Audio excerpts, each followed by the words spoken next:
Muchas gracias. Definitivamente no se los cuento yo, porque quien viene a contarnos facilito el día de hoy esos términos económicos, estos días seguramente usted ha escuchado hablar mucho del tema de la pobreza en nuestro país, que ha aumentado, que definitivamente todo nos tiene preocupados, una crisis económica que se mantiene, sectores familiares que aseguran que el sueldo no les alcanza. ¿Y cuál es la perspectiva? ¿Cómo entendemos esto día a día en el común de los peruanos? Pues el profesor Carlos Parodi está conmigo esta mañana aquí en nuestro bloque Te lo cuento facilito para explicarnos un poquito cómo estos términos de la pobreza replican y nos impactan a todo el país. Carlos Parodi, entonces profesor de Economía de la Universidad del Pacífico, está con nosotros de vuelta, además, que se nos había alejado un poquito del matinal de Latina. ¿Cómo estás, Carlos? Buenos días. Muy buenos días, Alicia. Un gusto estar nuevamente aquí en Latina. Te extrañábamos aquí ya en Latina ya. ¿Dónde está nuestro profesor de Economía, decíamos?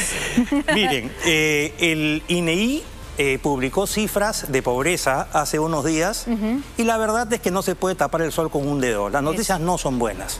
El número de pobres en Perú, como podemos ver, ahora es 29% de la población.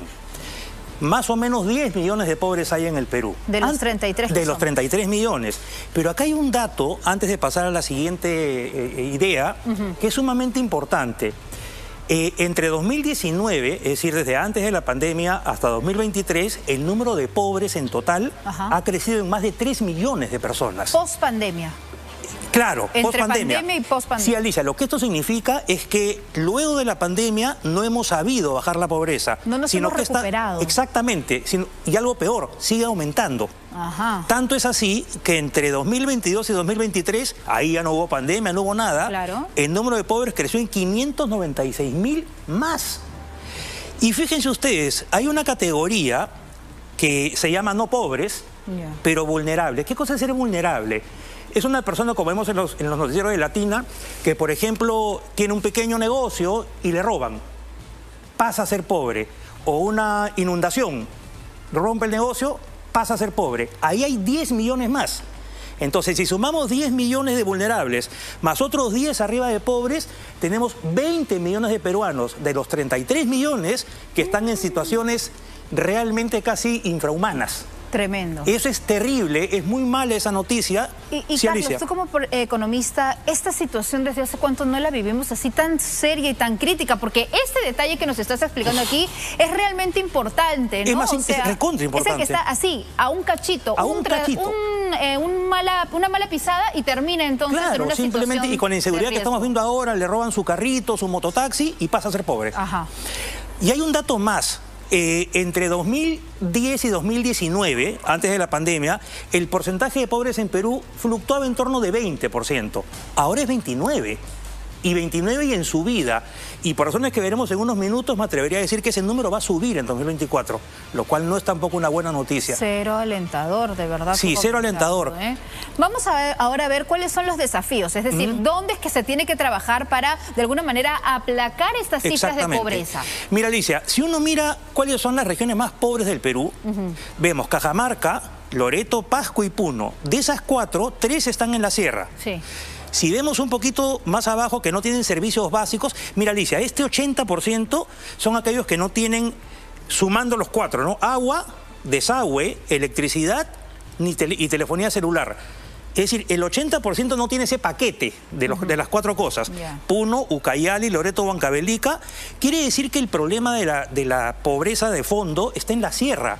Por lo tanto, lo que se sigue es que lo primero que tenemos que hacer es trabajar con la sierra. Porque uno tiene que partir por los más necesitados.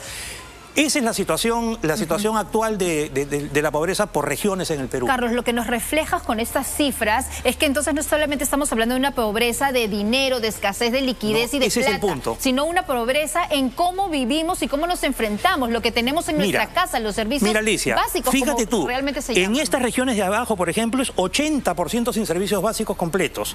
Eso quiere decir que la pobreza de 29% solamente se mide si tú puedes gastar al mes más de 446 soles, eres no pobre. Menos de 446 al mes, eres pobre. Pero si tú incluyes acá el acceso a internet, que ahora es tan necesario, incluyes agua y desagüe, las cosas básicas, tienes 80%. Un privilegio, el Perú es un país pobre y eso hay que decirlo. Pues. Y hay que ser bastante claros en esto. Vamos con la siguiente. Ahora, ¿quién es pobre? ¿No es cierto? ¿Quién es considerado pobre según el INEI, según también las condiciones en las que vivimos, Carlos? Mira, Alicia, se considera una persona pobre a todos aquellos que al mes pueden gastar menos de 446 soles. Ciertamente uno se pone a pensar, divide 446 entre 30 días... Y la verdad es que dice, ¿cómo? ¿Cómo lo haces? El punto, Alicia, es que... en promedio 5 personas por familia. Exacto. Si ese 446 fuera, digamos, 700, la pobreza no habría sido 29%, sino habría sido como 50 más o menos. Entonces, te haces una idea que esa cifra es demasiado baja para calificar pobreza. Pero la pregunta es, ¿por qué? Y hay respuestas que vienen de tiempo atrás, que es parte de la historia del Perú, y otras respuestas que son más de corto plazo. Vamos a las segundas para no alargar el bloque. El punto es que la razón por la cual hay más gente pobre es porque el gasto por persona ha caído 11% entre 2019 y 2023. Quiere decir que una persona que gastaba 100 en 2019, ahora gasta 89. Entonces, cuando gastas menos, compras menos. Claro. Pero no solo eso, sino que los pequeños negocios, las MIPES, no pueden vender porque la gente no está gastando. Entonces despiden a los poquitos empleados que tienen y la economía se comienza a encoger. Por lo tanto, la primera tarea para darle la vuelta a esto, o comenzar a darle la vuelta, es hacer que la economía crezca. ¿Y qué cosa es crecer? Producir más. Porque cuando tú produces más, contratas gente, vendes más, la economía se comienza a mover. Ya, eso se está cayendo en el Perú. Entonces, digamos, este año, ¿qué cosa se esperaría? Según todos los estimados, se espera que ese menos 0.5 este año sea 3% en positivo. Pero la pregunta ¿Pero qué significa eso entonces? Significa eso que lo que se espera es que en 2024 se produzca 3% más comparado con 2023. Pero fíjate, Alicia, estás comparando contra menos 0.55. Claro. Entonces, el 3% no es tanto. Mucho. Pero hay un dato más.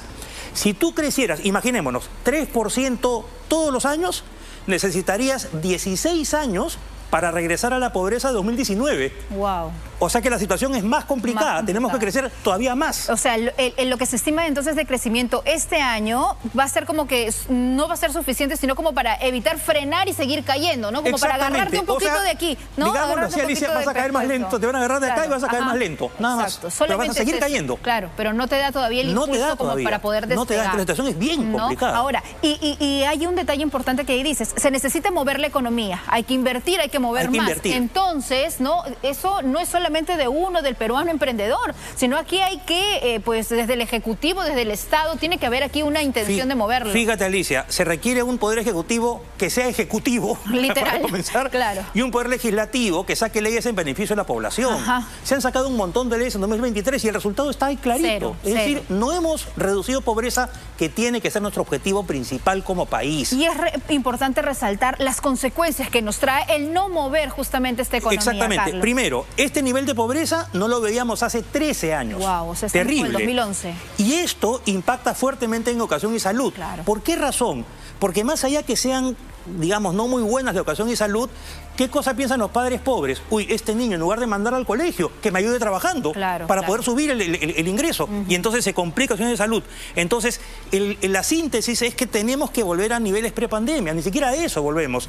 Entonces, eso que ya volvemos a prepandemia, digamos, hablando en confianza, cuéntaselo a otro. Así es. Bueno, Carlos, realmente ha sido un placer tenerte nuevamente aquí en Latina Noticias, que nos expliques esta situación y que nos aterrices el tema, ¿no? Para no esperar estas cifras maquilladas, estábamos sumamente preocupados porque ya los bolsillos de todos los peruanos, uno no necesita ser pues un gran economista, vente conmigo por aquí, porfa, para entender que las cosas no van bien, porque lo sentimos en nuestros bolsillos, ¿no es cierto? Porque cuando vas a hacer las compras al mercado, pues antes con 100 soles comprabas para 2 semanas, ahora te alcanza para 4 días, 5 días, Alicia, y esto es. Cierro con esto. Recuerden ustedes, hace solamente 2 años iban al mercado a comprar sus verduras y salían con un bolsón de verduras. Ahora salen con una bolsita. Y es lo real. Es lo real, es lo real. Muchísimas gracias a Carlos Parodi, profesor de la Universidad del Pacífico, que está con nosotros. Y por favor, voy a comprometerte al aire para que todos los martes vengas y nos lo expliques así, facilito, en términos económicos, pero para nuestra audiencia. Muchas gracias, Alicia. Será un placer. Eso, muy bien. Vamos a la pausa comercial y regresamos con más aquí en el programa. Gracias, Carlos.